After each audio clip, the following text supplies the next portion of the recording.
একজন গৃহবধূ, হঠাৎ করেই তার সাথে ঘটে যায় এমন কিছু যা তার জীবন পাল্টে দেয়। বাইরে থেকে দেখে মনে হচ্ছিল সবকিছু ঠিকই আছে, কিন্তু ভেতরে ভেতরে মেয়েটা জ্বলে পুড়ে যাচ্ছিল। একসময় সে সিদ্ধান্ত নেয় এইভাবে আর চুপচাপ থাকবে না, সে প্রতিবাদ করবে। তারপরে সে এমন কিছু করে যা দেখলে আপনারা অবাক হয়ে যাবেন। আর সিনেমার শেষে এমন একটা টুইস্ট রয়েছে যা আপনাদেরকে এতটাই অবাক করবে, যার জন্য আপনারা একদমই প্রস্তুত ছিলেন না। বলছি মালায়ালাম ভাষায় নির্মিত সিনেমা পুথিয়া নিয়ামামের কথা। সিনেমার গল্পের সাথে সাথে বোনাস হিসেবে রয়েছে নয়নতারার অসাধারণ অভিনয়। তাহলে চলুন আর দেরি না করে চলে যাই মূল এক্সপ্লেনেশনে। সিনেমার শুরুতেই আমরা চিত্রা নামের এই মেয়েটিকে দেখতে পাই। তার মা তাকে ডাকছিল স্কুলে যাবার জন্য। আর তারপর আমরা চিত্রার মা অর্থাৎ বাসুকিকে দেখতে পাই। বাসুকি একজন হাউসওয়াইফ, কিন্তু তার সাথে সাথে সে খুব ভালো কথাকলি ডান্সার। বাসুকি হিন্দু, কিন্তু তার হাজব্যান্ড লুইস একজন খ্রিস্টিয়ান। তাদের ইন্টারকাস্ট ম্যারেজ হয়েছিল। বাসুকি পরিবারের অমতে ভালোবেসে বিয়ে করেছিল লুইসকে। বর্তমানে লুইস এবং বাসুকির সুখের সংসার রয়েছে। লুইস তাকে কোনো কিছুতেই বাধা দিত না। বাসুকি তার নিজের ধর্ম পালন করত, আর লুইস তার নিজের ধর্ম। আমরা দেখতে পাই বাসুকির একটা হাত ব্যান্ডেজ করা ছিল। আসলে সে বাথরুমে পড়ে গিয়েছিল এবং এর ফলে তার হাতটা মচকে গিয়েছে। বাসুকি এক হাত দিয়েই দ্রুত মেয়ের জন্য নাস্তা তৈরি করে, আর তারপর তাকে দ্রুত রেডি করে নিয়ে যায় বাসে তুলে দেওয়ার জন্য। কিন্তু বাসে তুলে দেবার সময় বাসের হেল্পার চিত্রাকে উঠতে সাহায্য করার জন্য তার গায়ে হাত দিয়েছিল। আর এটা দেখে বাসুকি রেগে যায় আর বলে, আমার মেয়ের গায়ে হাত দিয়েছো কেন? যা শুনে হেল্পার তো একদম ভয় পেয়ে যায় আর বলে, ওকে তো আমি আমার মেয়ের মতো মনে করি, আমি তো শুধু ওকে উঠতে সাহায্য করছিলাম, আমার কোনো খারাপ উদ্দেশ্য ছিল না।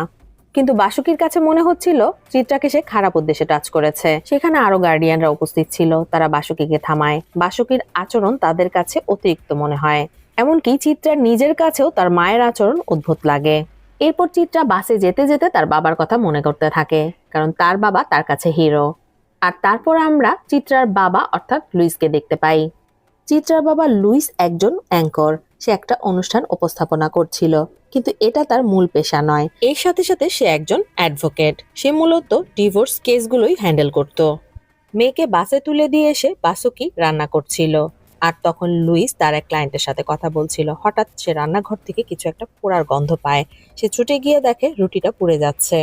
চুলার ঠিক পাশেই বাসুকি দাঁড়িয়েছিল। সে পেঁয়াজ কাটছিল, কিন্তু সে খেয়ালই করেনি যে তার পাশে চুলায় রুটিটা পুড়ে যাচ্ছে। পেঁয়াজ কাটার ফলে তার চোখ দিয়ে পানি পড়ছিল। লুইস তার কাছে যায় আর চোখটা মুছিয়ে দেয়, বলে, তোমার কি হয়েছে? তুমি এত অন্যমনস্ক কেন? তুমি তো এমন ছিলে না। বাসুকি সেই কথার উত্তর না দিয়ে বলে, চিত্রাকে স্কুল বাসে আর্ট স্কুলে পাঠানো যাবে না, ওকে তুমি নিয়ে যাবে। তার কথা শুনে লুইস রাজি হয়, বলে ঠিক আছে, কাল থেকে আমি চিত্রাকে স্কুলে নিয়ে যাব। কিন্তু বাসুকি বলে, বাইকে করে নিয়ে যাওয়া নিরাপদ নয়, আমাদেরকে গাড়ি কিনতে হবে। গাড়ি কেনার কথা শুনে লুইস একটু গাইগুই করতে থাকে, কিন্তু এবার বাসুকি রেগে যায় আর বলে, আমার মেয়ের সেফটি সবার আগে। লুইসও বাধ্য স্বামীর মতো বাসুকির কথা মেনে নেয়। আর পরদিন আমরা দেখতে পাই বাসুকিরা একটা নতুন গাড়ি কিনে পূজা করার জন্য মন্দিরে এসেছে। সেখানে বাসুকির সাথে কায়া নামের এই মেয়েটির দেখা হয়। এই মেয়েটি তাদের বিল্ডিং এই থাকে। কায়াকে বাসুকি একদমই পছন্দ করতো না, কারণ কায়া লুইসকে পছন্দ করত আর সুযোগ পেলেই লুইসের সাথে লাইন মারত। কায়াও পেশায় একজন নিউজ প্রেজেন্টার। কায়া এসে বাসুকির সাথে কথা বলতে চাইলেও সে বেশি পাত্তা দেয় না। হঠাৎ করে সে খেয়াল করে চিত্রা সেখানে নেই। সে খুব ভয় পেয়ে যায় আর অস্থির হয়ে আশেপাশে খুঁজতে থাকে, কিন্তু চিত্রা তাদের নতুন গাড়ির ভেতরেই ছিল, সে নিরাপদেই ছিল। এরপর সিন চেঞ্জ হলে আমরা বাসুকিকে তার বাড়িতে দেখতে পাই। বাথরুমে পড়ে গিয়ে যে হাতটায় বাসুকি ব্যথা পেয়েছিল সেই হাতটার কিছু ব্যায়াম করছিল সে। আর ব্যায়াম করতে করতে সে অন্যমনস্ক হয়ে যায়। এরকম তার সাথে বারবারই হচ্ছিল। সে একটা কাজ করতে গিয়ে অন্য কাজ ভুলে যাচ্ছিল। বাসুকির ভেতরটা কিছু তো একটা কুরে কুরে খাচ্ছিল, কিন্তু কি সেটা? এরপর সিন চেঞ্জ হলে আমরা লুইসের অফিস দেখতে পাই। এর নাম বাবুরাম। বাবুরাম লুইসের অ্যাসিস্ট্যান্ট। লুইস পেশায় একজন ডিভোর্স লয়ার হলেও তার একটা নীতি ছিল। কারো ডিভোর্স করানোর আগে সে পুরো ঘটনাটা ভালোভাবে শুনতো। যদি তার মনে হতো যে হ্যাঁ, এতে ডিভোর্স হওয়া প্রয়োজন, তাহলেই সে কেবলমাত্র সেই কেসটা হাতে নিত। অন্যথায় সে বুঝিয়ে তাদেরকে বাড়ি পাঠিয়ে দিত। এরপর লুইসের অফিসে একটা মা এবং মেয়ে আসে ডিভোর্সের জন্য, কিন্তু মেয়েটি তার স্বামীকে ভালোবাসতো। কিন্তু মেয়েটির মা তাদেরকে ডিভোর্স করিয়ে দিতে যাচ্ছিল শুধুমাত্র টাকার জন্য। লুইস তাদেরকে বোঝায় যে টাকাই সবকিছু নয়, এবং সে কেসটি নিতে অস্বীকার করে। আসলে লুইস উপযুক্ত কারণ না থাকলে কোনো কেসই হাতে নিত না। এরপরের দিন আমরা লুইসকে দেখতে পাই নিচে দাঁড়িয়ে কাপড় আয়রন করছে, আর তার পাশে দাঁড়িয়ে ছিল কায়া নামের মেয়েটি। আসলে কিছুদিন ধরে লুইসদের অ্যাপার্টমেন্টের লন্ড্রি করতো যে লোকটা সে আসছিল না, আর তাই বাধ্য হয়ে লুইস তার নিজের কাপড়গুলো আয়রন করার জন্য নিচে নেমেছিল। আর সেখানে দাঁড়িয়ে থাকা কায়ার সাথে একটা নিউজ নিয়ে কথা বলছিল। আয়রন করতে করতে হঠাৎ লুইস কাপড়ের নিচ থেকে 2টা লটারি টিকিট খুঁজে পায়। লুইস ভাবে এটা হয়তো লন্ড্রিওয়ালার, তাই সে সেটা রেখে দেয়। হঠাৎ করে উপরের দিকে চোখ যেতেই সে ব্যালকনিতে বাসুকিকে দাঁড়িয়ে থাকতে দেখে, আর তাকে দেখেই তাড়াহুড়ো করে কাপড়গুলো নিয়ে সেখান থেকে চলে যায়, কারণ সেও জানতো বাসুকি কায়াকে পছন্দ করে না। সেদিন রাতের বেলা আমরা দেখতে পাই বাসুকিদের ঠিক সামনের ফ্ল্যাটের একটা বয়স্ক লোক তাদের ফ্ল্যাটের দিকে তাকিয়ে আছে। আমরা দেখতে পাই লুইস খাবার খেতে খেতে তার এক ক্লায়েন্টের সাথে কথা বলছে। সে বলছিল বর্তমানে মেয়েরা 4-5টা করে অ্যাফেয়ার করে, তাদের সাথে শারীরিক সম্পর্ক করে, কিছু কিছু মেয়েরা তো আবার অ্যাবর্শনও করায়। আর বিয়ের পর তারা যখন সেসব কথা তাদের হাজব্যান্ডদেরকে খুলে বলে তখন তাদের ডিভোর্স হয়ে যায়। আসলে সব কথা স্বামীদেরকে খুলে বলা উচিত নয়, কিছু কথা গোপন করা উচিত। রান্নাঘর থেকে এই কথাটা শোনা মাত্রই বাসুকি থমকে যায়। সে কিছু একটা ভাবতে থাকে, আর আমরা বুঝতে পারি বাসুকি কিছু একটা লুইসের কাছ থেকে লুকাচ্ছে। ক্লায়েন্টের সাথে কথা বলা শেষ হতেই লুইসের মেয়ে জিজ্ঞেস করে, আচ্ছা বাবা, মা কেমন যেন পরিবর্তন হয়ে গিয়েছে, আজকাল কথাবার্তাও কম বলে আর সারাক্ষণ কি যেন ভাবে। সেটা শুনে লুইস হেসে বলে, তোমাকে নিয়েই ভাবে, তুমি কি করছো, ভবিষ্যতে কি করবে, এসব নিয়েই তোমার মা চিন্তা করে। অন্যদিকে আমরা দেখতে পাই বাবা মেয়ের কথা শুনে বাসুকির চোখ থেকে পানি গড়িয়ে পড়ছে। সেদিন রাতের বেলা বাসুকি তার মেয়ে চিত্রাকে নিয়ে একটা দুঃস্বপ্ন দেখে। সে দেখতে পায় কিছু লোক তার মেয়ের ওপর আক্রমণ করছে, আর তার মেয়ে সমানে চিৎকার করছে। বাসুকি 3টা লোককে অন্ধকারের মধ্যে দাঁড়িয়ে থাকতে দেখে, কিন্তু তাদের চেহারাটা পরিষ্কার দেখা যাচ্ছিল না। আর তখনই বাসুকির চোখ খুলে যায়। শব্দ পেয়ে বাসুকি নিচে নেমে এসে দেখে লুইস গেট বন্ধ করছে। ফিরে আসার সময় বাসুকি পেছন ফিরে তাকায়, আর আমরা অন্ধকারে দেখতে পাই 3জন লোক দাঁড়িয়ে আছে। আসলে এটা ছিল বাসুকির কল্পনা। পরের দিন সকালবেলা লুইস তার মেয়েকে নিয়ে স্কুলে চলে যায়, আর বাসুকি গেটটা বন্ধ করতে আসে। আর সেই সময় আমরা দেখতে পাই একজন বয়স্ক লোক অদ্ভুতভাবে বাসুকির দিকে তাকিয়ে আছে, কিন্তু বাসুকি ব্যাপারটা খেয়াল করে না। এরপর বাসুকি ঘরে ফিরে আসে আর একটা ব্যাগ গুছিয়ে নেয়। সে যখন ব্যাগটা গোছাচ্ছিল তখন টিভিতে একটা নিউজ হচ্ছিল। আসলে বাসুকিদের শহরে একজন নতুন ডিসিপি এসেছিল, মীনা কুমারী। মীনা খুব সৎ এবং স্ট্রিক্ট অফিসার ছিলেন। সম্প্রতি তিনি একটা 5 স্টার হোটেলের রেড দিয়ে অনেকগুলো ড্রাগ অ্যাডিক্টেড লোক ধরেছে এবং বিপুল পরিমাণ নেশা জাতীয় দ্রব্য পেয়েছে, আর সেটা নিউজই খবরে দেখাচ্ছিল। তারপর বাসুকি তার ব্যাগটা নিয়ে বাইরে বেরিয়ে আসে। তার গেটের সামনে একটা বাইক দাঁড়িয়ে ছিল। এটা আসলে একজন মাছ বিক্রেতার বাইক। বাসুকি বাইকটা দেখে একটু থমকে যায়, আর তারপর পাশ কাটিয়ে কোথায় যেন চলে যায়। এদিকে আমরা লুইসকে দেখতে পাই। সে তার মেয়েকে স্কুলে নামিয়ে দিয়ে এসে অফিসে একটা নতুন ক্লায়েন্টের সাথে কথা বলছিল ডিভোর্স নিয়ে। এরপর সিন চেঞ্জ হলে আমরা বাসুকিকে দেখতে পাই। সে ব্যাগটা কাঁধে নিয়ে সমুদ্রের তীরে একা দাঁড়িয়েছিল। সেখান থেকে ফিরে আসার সময় হঠাৎ সে দেখতে পায় সেখানে পুলিশ কিছু একটা ইনভেস্টিগেশন করছে, আর সেইখানে সে নতুন ডিসিপি মীনা কুমারীকে দেখতে পায়। এরপরের সিনে আমরা দেখতে পাই কায়া চিত্রাকে নিয়ে লুইসের চেম্বারে এসেছে। আসলে চিত্রাদের স্কুলের একজন টিচার মারা গিয়েছে, আর তাই তাদের তাড়াতাড়ি ছুটি হয়ে গিয়েছে। সে বাসায় গিয়ে দেখে বাসুকি বাড়িতে নেই, ঘরে তালা দেওয়া, তাই সে বাইরে বসেছিল। চিত্রা বাসুকিকে ফোনে অনেকবার চেষ্টা করেছে, কিন্তু বাসুকির ফোনটা বন্ধ ছিল, তাই সে চিত্রাকে নিয়ে লুইসের অফিসে চলে এসেছে। সব শুনে লুইস বলে হয়তো বাসুকি কোনো কাজে বেরিয়েছে আর তার ফোনের চার্জ শেষ হয়ে গিয়েছে। এরপর সে কায়া আর চিত্রাকে নিয়ে বাড়ি ফিরতে থাকে। রাস্তায় যথারীতি কায়া লুইসের সাথে ফ্লার্ট করতে থাকে। চিত্রা বলে ওঠে মার হয়তো কোনো বয়ফ্রেন্ড হয়েছে, সে তার সাথে দেখা করতে যায়নি তো। সুযোগ পেয়ে কায়াও বলে ওঠে সে হয়তো তোমাকে ছেড়ে পালিয়ে গিয়েছে। সে যদি তোমাকে ছেড়ে পালিয়ে যায় তাহলে তাকে ডিভোর্স দিয়ে তুমি আমাকে বিয়ে করে নিও। বাসুকিকে নিয়ে আজে বাজে কথা বলায় কায়াকে লুইস রাস্তার মাঝখানেই নামিয়ে দেয়, আর বিরক্ত হয়ে মেয়েকে বলে মানুষের সামনে মায়ের সম্পর্কে এসব কি কথা বলছো। চিত্রা তখন বলে না বাবা, মা আসলেই কেমন যেন পরিবর্তন হয়ে গিয়েছে, আগের মতো আর কথা বলে না, চুপচাপ থাকে, ঠিকঠাক মতো বাড়ি ঘরে গোছায় না, ভেজা কাপড়গুলো ছাদেও লাটতে যায় না, সেগুলো আমার ঘরেই নেড়ে দেয়, আমার ঘরটা একদম গন্ধ হয়ে গিয়েছে। চিত্রার এই কথাটা শুনে লুইস একটু থমকে যায়, কারণ কিছুদিন আগে সে দেখেছে ব্যালকনিতে বাসুকি কাপড় নাড়ছে। সে যখন জিজ্ঞেস করে যে ছাদে কেন যাচ্ছ না, বাসুকি বলে ছাদ কি শুধু আমাদের জন্য নাকি, ছাদে অনেক কাপড় রয়েছে তাই যাচ্ছি না। কিন্তু এরপর লুইস ছাদে গিয়ে দেখে ছাদ পুরো খালি। লুইস তার মেয়েকে বোঝায় মনে হয় তোমার মার উচ্চতা ভীতি দেখা দিয়েছে আর তাই সে ছাদে যায় না। লুইস এই কথা বলে আবার বলে এটা আবার মাকে বলে দিও না, তাহলে আবার সে রেগে যাবে। লুইস চিত্রাকে কিছু একটা বলে বুঝিয়ে দিচ্ছিল, কিন্তু বাসুকির পরিবর্তনটা তার চোখে পড়েছিল।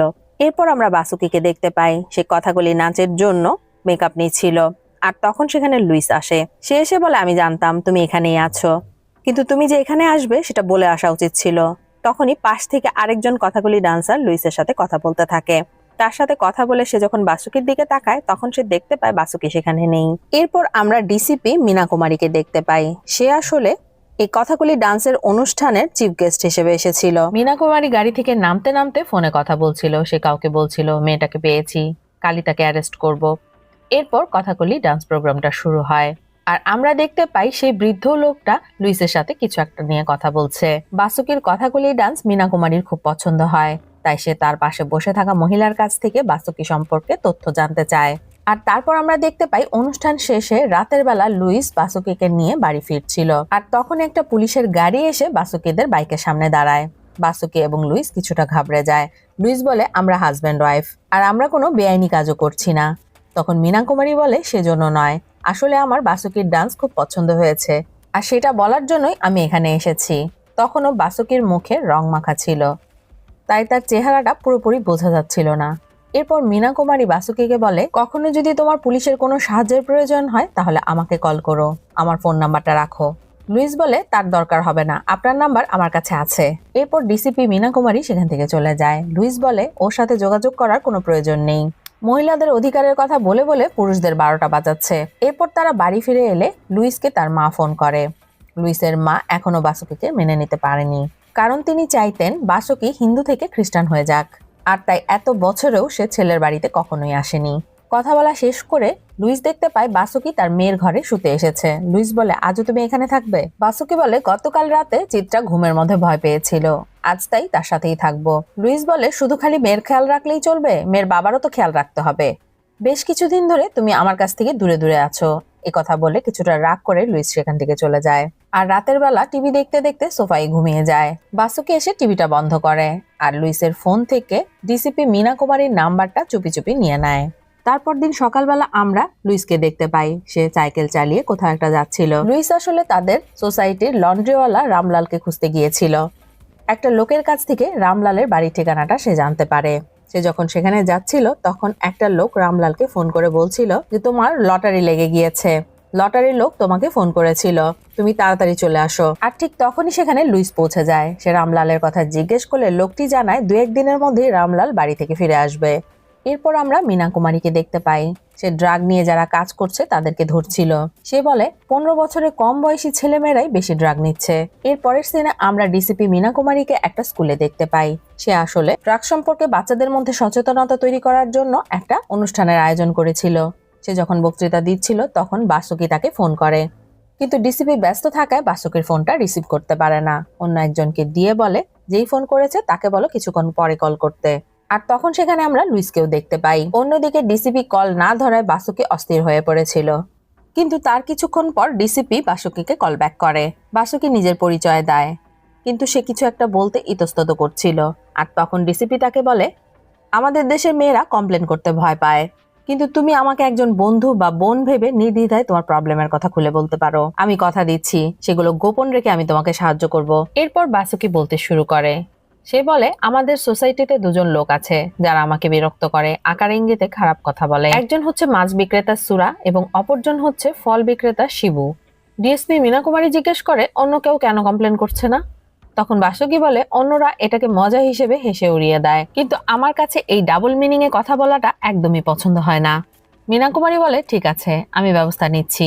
সেদিন সন্ধ্যাবেলায় বাড়ি ফেরার সময় লুইস দেখতে পায় ফল বিক্রেতা শিবুকে পুলিশ তুলে নিয়ে গেছে, কারণ সে নাকি ফলের মধ্যে ভেজাল মেশাতো। এরপর লুইস বাড়ির উদ্দেশ্যে চলে যায় আর তখন আমরা ভিড়ের মধ্যে সেই রহস্যময় বৃদ্ধ লোকটিকে দেখতে পাই। বাড়ি ফিরে এসে লুইস জিজ্ঞেস করে আজ কি রান্না হয়েছে। বাসুকি জানায় আজ মাছওয়ালা আসেনি, তাই নিরামিষ। লুইস ফ্রিজ খুলে ফল খুঁজতে থাকে। বাসুকি জানায় আজ ফলওয়ালাকে পুলিশ ধরে নিয়ে গিয়েছে। লুইস বলে হ্যাঁ শুনলাম। কি যে একটা শুরু হলো, পুলিশ ফলওয়ালা মাছওয়ালা সবাইকে তুলে নিয়ে যাচ্ছে। তারপরের দিন লুইস অফিসে চলে গেলে বাসুকি ডিএসপি মীনা কুমারীকে ফোন করে। মীনা বলে এবার তো তোমার সব সমস্যার সমাধান করে দিয়েছি, এবার নিশ্চয়ই তুমি খুশি। কিন্তু বাসুকি চুপ করেছিল, সে কিছু যেন একটা বলতে চাইছিল। মীনা কুমারী বলে আমার কেন যেন মনে হচ্ছে তুমি তোমার আসল সমস্যার কথা আমাকে বলনি। দেখো আমি কিন্তু মিথ্যা কথা বলা একদম পছন্দ করি না, তুমি আমাকে ভরসা করতে পারো আর সবকিছু খুলে বলতে পারো। কিছুক্ষণ চুপ করে থেকে বাসুকি বলতে শুরু করে। সে বলে আমি একজন অ্যাডভোকেটের স্ত্রী, আমার সাথে যা হয়েছে তা আইসিপি 376 ধারার মধ্যে পড়ে। আমাকে দলবদ্ধভাবে রেপ করা হয়েছে। বাসুকি যখন মীনা কুমারীর সাথে কথা বলছিল তখন পাশের ফ্ল্যাটের সেই রহস্যময় বৃদ্ধ তাকে দূরবীনের মাধ্যমে দেখছিল। আর তারপর কাহিনী চলে যায় ফ্ল্যাশব্যাকে। আমরা বাসুকিকে দেখতে পাই, সে খুব হাসি খুশি এবং প্রাণোচ্ছল একটা মেয়ে ছিল। খুশি থাকার জন্য তার কোনো কারণের প্রয়োজন ছিল না, সে সবসময় হাসি খুশি থাকতো। একদিন রাতের বেলা বাসুকি আর লুইস যখন টিভি দেখছিল তখন বাসুকি গাঁজার গন্ধ পায়। গন্ধটা কোথা থেকে আসছে সেটা দেখার জন্য তারা ছাদে চলে আসে। লুইস জিজ্ঞেস করে, এটা যে গাঁজার গন্ধ সেটা তুমি কি করে বুঝলে? বাসুকি জানায়, আমার ভাই খেত, আমি এর গন্ধ খুব ভালোভাবেই চিনি। বাসুকি আর লুইস ছাদে কাউকে খুঁজে না পেয়ে নিচে নেমে আসে। আর এরপর আমরা ছাদের উপর দুটো ছেলেকে দেখতে পাই যারা গাঁজা টানছিল। পরের দিন সকালবেলা লুইস তার মেয়ে চিত্রাকে নিয়ে চলে যায় তার মার সাথে দেখা করার জন্য। তাদেরকে বিদায় দিয়ে ফিরে আসার সময় সিঁড়ির সামনে রামলালের সাথে তার দেখা হয়ে যায়। রামলাল তাকে জিজ্ঞেস করে, ম্যাডাম কাপড় ইস্ত্রি করতে দেবেন না? বাসুকি তার কথার কোনো উত্তর না দিয়ে সেখান থেকে চলে আসে। সে যখন চলে যাচ্ছিল তখন রামলাল তার দিকে অদ্ভুতভাবে তাকিয়েছিল। বাসুকি সিঁড়ি দিয়ে যখন উপরে উঠছিল তখন সিঁড়ির এক কোনায় বসেছিল কায়ার ভাই সুদীপ। বাসুকিকে দেখা মাত্রই সুদীপ বলে ওঠে, দিদি আমি আর আরিয়ান কয়েকদিনের জন্য গোয়া যাচ্ছি, তোমার জন্য কিছু নিয়ে আসবো? বাসুকি বলে, আমার জন্য কিছু আনতে হবে না, তোমার দিদির জন্য নিয়ে এসো।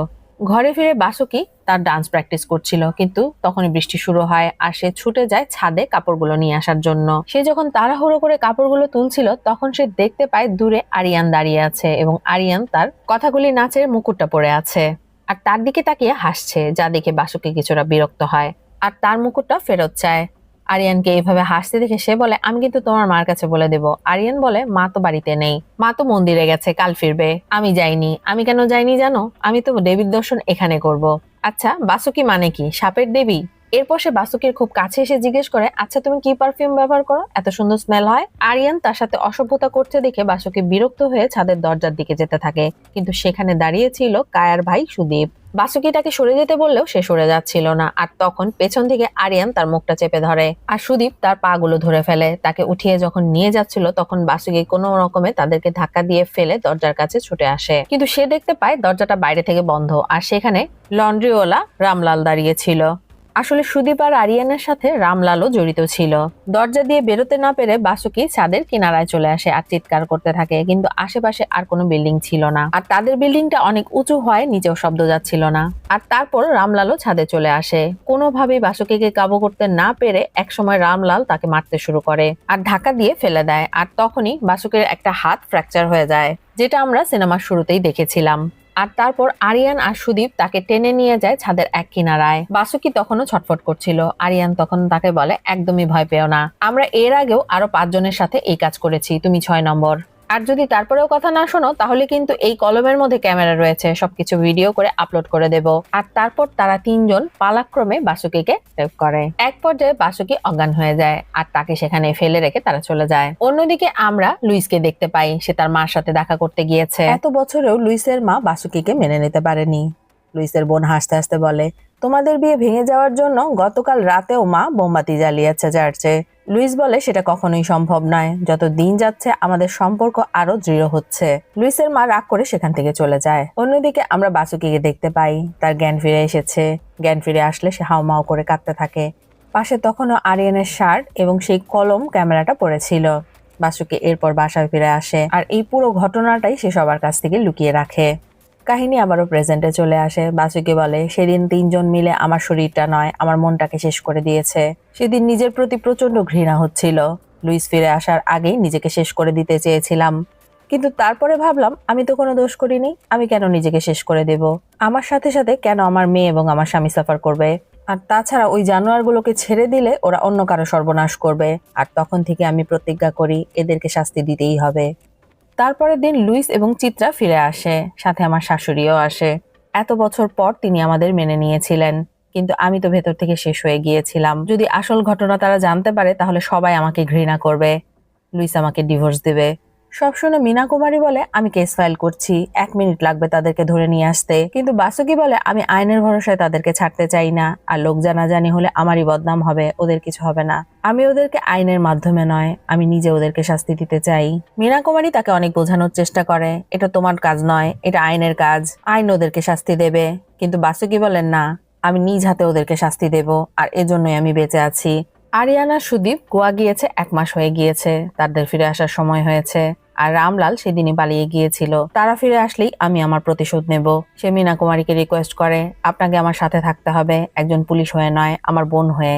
আর আমি চাই এই ঘটনাটা কোনোভাবেই যেন লুইস আর চিত্রা জানতে না পারে। আমার ভাগ্য ভালো যে পেন ক্যামেরাটা ওরা ফেলে গিয়েছে। অবশেষে মীনা কুমারী বাসুকির কথায় রাজি হয়ে যায়। সেদিন রাতের বেলা বাসুকি আরিয়ানের পেন ক্যামেরাটা কম্পিউটারে দেখছিল আর ফোনে ডিসিপির সাথে কথা বলছিল। ঠিক তখনই লুইস সে ঘরে চলে আসে আর বলে, এত রাতে কি করছো? বাসুকি বলে, আমি আমার নাচের রিহার্সাল গুলা দেখছিলাম। আর পা দিয়ে কম্পিউটারটা বন্ধ করে দেয়। লুইস তখন বলে, খালি নাচ আর মেয়ের দিকে নজর দিলেই চলবে, স্বামীর দিকে নজর দিতে হবে না? লুইস চলে গেলে বাসুকি ডিসিপিকে বলে, আমি আপনাকে কাল কল করব। এর পরের দিন আমরা রামলালকে দেখতে পাই। সে আবারও ফিরে এসেছে।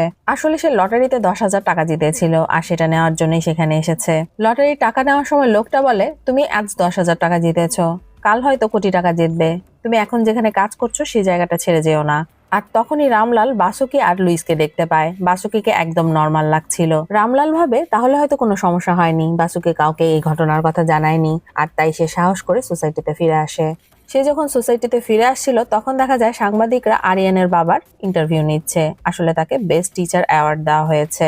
রামলাল তার ভ্যানের কাছে গিয়ে কাজ করতে শুরু করে আর তখন সেখানে লুইস আসে আর জিজ্ঞেস করে, তোমার কি হয়েছিল, এতদিন আসোনি কেন? রামলাল বলে, আমার হাঁপানি রয়েছে তো আমি অসুস্থ হয়ে গিয়েছিলাম আর তাই ডাক্তার দেখাতে বাড়ি গিয়েছিলাম। রামলালকে দেখে লুইসের সাথে সাথে সোসাইটির বাকি সদস্যরাও অনেক খুশি হয় আর এতে করে রামলাল বুঝতে পারে বাসুকি এদের কাউকে কিছু বলেনি। এরপর আমরা দেখতে পাই বাসুকি ডিসিপিকে ফোন করে জানাচ্ছে যে রামলাল ফিরে এসেছে। আর অন্যদিকে রামলাল খুশি মনে তার কাজ শুরু করে দেয়। সুদীপ আর আরিয়ানকেও কল করে জানিয়ে দেয় যে এখানে সবকিছু ঠিকঠাক আছে, তারা যেন ফিরে আসে। আমরা দেখতে পাই বাসুকি পেছনে দাঁড়িয়ে এই কথাগুলো শুনছে। সে এটাও খেয়াল করে কাপড় আয়রন করার সময় রামলাল বারবার ইনহেলার নিচ্ছিল, কারণ ধোয়াতে তার শ্বাসকষ্ট শুরু হয়ে যাচ্ছিল। এরপর আরিয়ান আর সুদীপ ফিরে আসে। সুদীপ তার বোন কায়ার কাছ থেকে সব খবর জানতে চাচ্ছিল। কায়া বলে, এদিকে সব খবর ভালো, আরিয়ানের বাবা বেস্ট টিচার অ্যাওয়ার্ড পেয়েছে। আর সোসাইটির ইস্ট্রিওয়ালা ছিল না রামলাল, সে মারা গিয়েছে। যা শুনে সুদীপ একটু থমকে যায়। এরপর কাহিনী ফ্ল্যাশব্যাকে আমরা রামলালকে দেখতে পাই।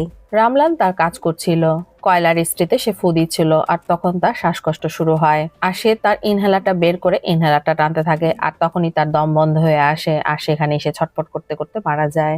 এই ঘটনায় সুদীপের মনে একটু সন্দেহ হয়। সে আরিয়ানকে বলে, আমার কাছে রামলালের মৃত্যুটা স্বাভাবিক লাগছে না। কিন্তু আরিয়ান বিষয়টা বেশি পাত্তা দেয় না। সে বলে, লটারিতে এত টাকা জিতে গাঁজা খেয়ে খেয়ে ওটা মরে গিয়েছে। আর তারপর আমরা দেখতে পাই আসল ঘটনা। আসলে বাসুকি রামলালের আয়রনের মধ্যে গোলমরিচের গুঁড়া এবং শুকনা মরিচ রেখে দিয়ে এসেছিল, কারণ ডিসিপি তাকে বলেছিল গোলমরিচের গুঁড়া করার জন্য। শ্বাসকষ্ট রোগীদের জন্য গোলমরিচ ভীষণ ভয়ঙ্কর। এমনকি বাসুকি রামলালের ইনহেলারের মধ্যেও গোলমরিচের গুঁড়া ভরে দিয়েছিল আর সেটা টান দিতেই রামলাল ছটফট করতে করতে সেখানে মারা যায়। আর এই সবকিছুই বাসুকি ব্যালকনিতে দাঁড়িয়ে দেখছিল। আর তখন আমরা দেখতে পাই লুইস গোসল করার জন্য বাথরুমে ঢুকেছে। আর সেই সময় ডিসিপি বাসুকিকে ফোন করে আর বলে, তুমি যা করেছো সেটার জন্য গিল্টি ফিল করো না, লোকটা তার উপযুক্ত শাস্তি পেয়েছে। এরপর বাকি দুজনের পালা। ওদেরকে আমরা সাইকোলজিক্যাল অ্যাটাক করব। ওরা সবসময় নেশা করে বুঁদ হয়ে থাকে। ওদেরকে আমরা এমন ভাবে টর্চার করব যে তারা নিজেরাই নিজেদেরকে শেষ করে দেবে। মীনা কুমারী বলে, তোমার নামে একটা পার্সেল করেছি, নিচে গিয়ে দেখো। বাসুকি নিচে যায় আর সেখানে সে একটা ফোন দেখতে পায়। ডিসিপি বলে, এখানে আমার নামে একটা সিম রয়েছে, এরপর থেকে তুমি ওদের সাথে ডিসিপি সেজে কথা বলবে। বাসুকি বলে, ঠিক আছে, প্রথমে সুদীপ, কারণ তাকে আমি সবসময় নিজের ছোট ভাই হিসেবে দেখেছি। মীনা কুমারী জানায়, আমি শ্যাডো পুলিশের মাধ্যমে খবর নিয়েছি। কায়া যখন তার অফিসের জন্য বেরিয়ে যায়, খালি ফ্ল্যাটে সুদীপ তার বান্ধবীদের নিয়ে পার্টি করে আর সেখানে নেশা করে। আর তারপর আমরা দেখতে পাই কায়া যখন বেরিয়ে যাচ্ছে তখন বাসুকি সুদীপকে ফোন করে আর বলে, আমরা জানতে পেরেছি এই শহরের সবচেয়ে বিপজ্জনক ছেলে হচ্ছে তুমি। রিপোর্টার কায়া মোহনের ভাই সুদীপ মোহন, 2B লোটাস অ্যাপার্টমেন্ট। এবার সুদীপ ভয় পেয়ে যায় আর জিজ্ঞেস করে, তুমি কে? বাসুকি জানায়, আমি ডিসিপি মীনা কুমারী। তোমাকে অ্যারেস্ট করার আগে কিছু ফর্মালিটিস রয়েছে। কিছুদিন ধরে তুমি এবং আরিয়ান আমাদের হিট লিস্টে রয়েছে। তোমার এবং আরিয়ানের বিরুদ্ধে আমরা কিছু এভিডেন্স পেয়েছি। রামলালের কাছ থেকে আমরা একটা প্যান ক্যামেরা পেয়েছি আর সেখানে তোমাদের বিরুদ্ধে প্রমাণ রয়েছে। এমনকি তুমি তোমার বোনের গোসলের ভিডিও পর্যন্ত করেছো। সুদীপ চিৎকার করে বলে, না, আমি এটা করিনি। বাসুকি বলে, তাহলে তোমার ফ্রেন্ড আরিয়ান হয়তো করেছে। তোমাদের সাথে আর কে কে জড়িত আছে আমাকে বলো। আর পালানোর চেষ্টা ভুলেও করো না, কারণ তোমাদের অ্যাপার্টমেন্টে আমি পুলিশ পাঠিয়েছি। আর ঠিক তখনই সুদীপ বারান্দায় গিয়ে দেখতে পায় তাদের অ্যাপার্টমেন্টের নিচে একটা পুলিশের গাড়ি এসে থেমেছে। সে দৌড়ে যায় আরিয়ানের কাছে কিন্তু আরিয়ান তখন বাসায় ছিল না। আর সে আরিয়ানকে ফোন করতে থাকে, আরিয়ান ফোনও ধরছিল না। আর তখন বাসুকি আবারও সুদীপকে ফোন করে আর বলে তোমার বোনের ভিডিওটা নিউজে দেখানো হবে, কিন্তু তার আগে তোমাকে সেটা পাঠাচ্ছি, তুমি দেখো। ভিডিওটা দেখে সুদীপ কান্নায় ভেঙে পড়ে। অন্যদিকে আমরা দেখতে পাই বাসুকি কায়াকে ফোন করেছে আর বলছে তোমাকে হোয়াটসঅ্যাপে একটা ভিডিও পাঠাচ্ছি, আর তুমি তোমার ভাইয়ের কাছ থেকে সাবধানে থেকো, কারণ এই ভিডিওটা আমরা তার কাছ থেকে পেয়েছি। কায়া ভিডিওটা দেখে কান্নায় ভেঙে পড়ে। এরপর তার ভাইকে ফোন করে আর বলে তুই আমার ভাই নস, তুই আমার কেউ না, তুই আমার জীবন থেকে চলে যা, এখনই তুই আমার ফ্ল্যাট খালি করে দে। সুদীপ বারবার বলার চেষ্টা করে দিদি আমি এমনটা করিনি, এটা মনে হয় আরিয়ান করেছে, কিন্তু কায়া তার কোনো কথাই শুনে না, ফোনটা কেটে দেয়। সুদীপ মানসিকভাবে খুব ভেঙে পড়ে আর সে কাঁদতে থাকে। একদিকে পুলিশের ভয় আর অন্যদিকে তার নিজের দিদি তাকে বিশ্বাস করছিল না, সে সবাইকে মুখ দেখাবে কি করে। আর তাই সে সমুদ্রে ঝাঁপ দিয়ে নিজেই নিজেকে শেষ করে দেয়। জেলেরা তার গলিত লাশ উদ্ধার করে, পুলিশ সেখানে আসে। এরপর বাসুকি কায়াকে ফোন করে বলে তোমার ভিডিওটা ডিলিট করে দিচ্ছি, সেটা ভাইরাল হবে না, তুমি ভয় পেও না।